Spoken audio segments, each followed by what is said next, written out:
Hello! Hello, hello, hello! Magandang araw at magandang buhay at panibagong vlog na naman si Bonsai Tanglong. Samahan nyo ako guys na putulan itong sanga.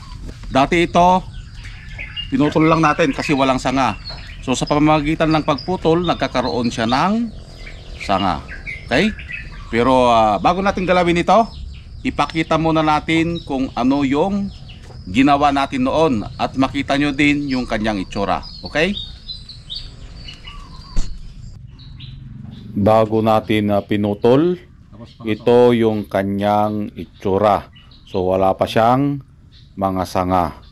So para magsanga, putulan natin. Okay? Kailangan nating putulan para magpanibagong sanga.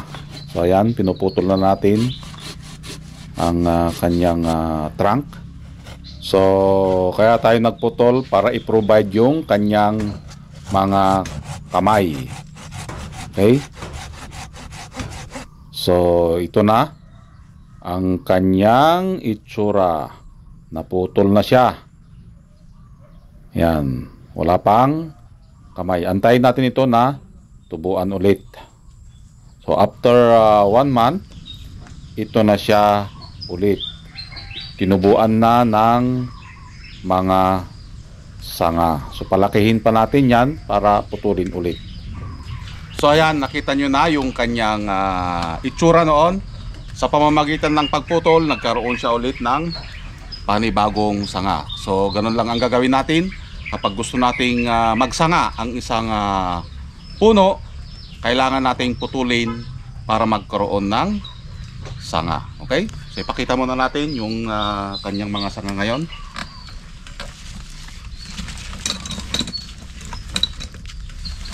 Yan, tinubuan na siya. Okay, nandun na yung lagari natin. Nakahanda na yung lagari natin. Yan. So kailangan na nating putulan. Okay? Ayan. Putulan ulit natin lahat ng tumubo. Putulan ulit natin para tubuan ulit ng panibago. Yan. So putol-putol lang lahat yan.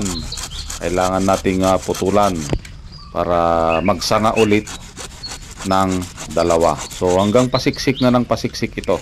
So ano yung nai-provide natin? Kamay. May kamay na siya. May mga sanga na. So pagkatapos ng kamay, mga daliri na. Okay? Yung mga sanga-sanga na hanggang sa sumiksik ang kanyang mga sanga. Okay? So yan.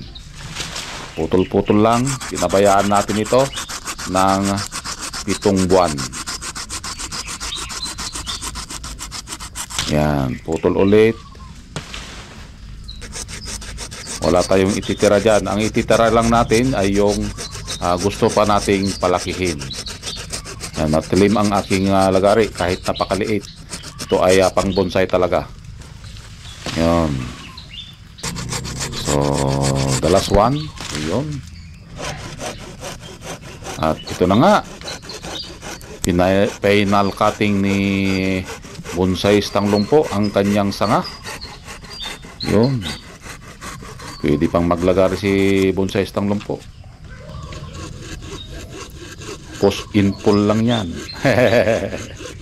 Ang paglalagari. Push in pull. Make people. Agoy. Iba yun.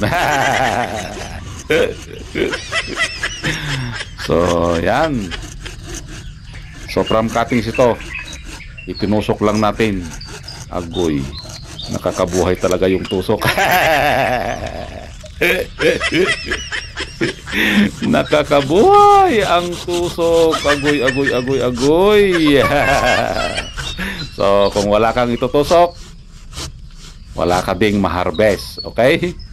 So kailangan tayong magtusok-tusok para matulungan natin ang kalikasan. Hindi tayo kasama dun sa nagkakalbo ng kagubatan. Okay? So nagtitiis lang tayo sa tusok dahil hindi tayo makahunt at para matulungan na rin ang kalikasan. Okay? So ayan. Tanggalin natin yung maliit na nakasingit dyan. Dapat wala dyan para maayos tignan. Okay? At last, ito na yung pinakalas na sanga, pinakamababa, para matanggal na rin ang kanyang sanga at magsanga ulit ng panibago. Yun. So ayan guys, naputol na natin yung mga sanga. Okay, ito na siya ngayon. Antayin lang natin ito na tubuan para ito na yung magiging mga sanga niya. Okay, ito yung pang counter. Dito tayo kukuha ng apex. Okay, kung papansin nyo ito, hindi natin pinutol. Okay, pati itong mga to hindi natin pinutol dahil pinapalaki pa natin. Dapat ito mas malaki dito. Okay, so dapat ganito siya. Okay, so ito pinutol na natin para lumaki ito. Okay, so ganun lang. Kung ang ating puno na pinapropagate, kung walang sanga, magputol ka na. Okay, para magkaroon siya ng sanga. So ito ay from cuttings. Ito ay hibiscus na from cuttings. So antayin lang natin ito na mag tubuan ng panibago, and then umpisa na yan na mag-wire. Okay, umpisa na natin i-wire. So ganun lang, palargahin muna natin yung mga walang putol, okay, para makahabol. So kailangan natin kontrolin talaga. Okay, dapat ang bonsai malaki ang sanga sa baba hanggang paliit ng paliit papunta dito sa apex. Okay, so maraming salamat at nasamahan nyo na naman si Bonsaistang Lumpo. Hanggang sa muli. Bye bye.